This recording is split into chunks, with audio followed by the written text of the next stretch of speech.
Really what drew me to the story, I was writing my previous novel, Los Gusanos, and I had gone back in the history between Cuba and the United States to the Spanish-American War.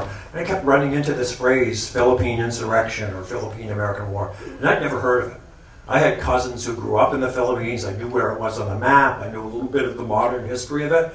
And I said, well, how did I miss a war? You know, I was 30-some years old. How come I never heard about this thing?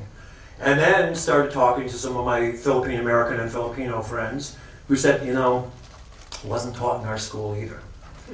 Joel Torrey, who's about 50, in his school, which is a very good school, they taught that, oh, we were occupied by the Spanish for 300 years, and then they sold us to the Americans for $20 million.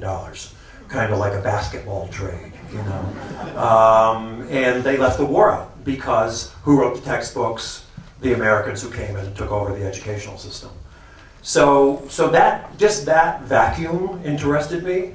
And then as I got to learn more and more about it, the other thing that interests me, and you see a little bit with these guys who are regular soldiers, they're supposed to be from the 12th Infantry, who had also fought at El Caney in Cuba. But even more with the volunteer soldiers, these guys signed up, many of them, to lift the oppression of the evil Spaniard from these poor people. And then they get there, and after a one-day battle with the Spanish, they're there being told, okay, our enemy is now the Filipino people, and we're going to take their country from them. Now, you know, soldiers like to think well of themselves. They like to think they're on the right side, and that was very tough for a lot of American soldiers.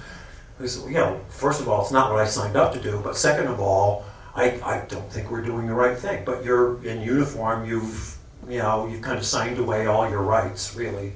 And there you are, killing people that you were supposed to be liberating.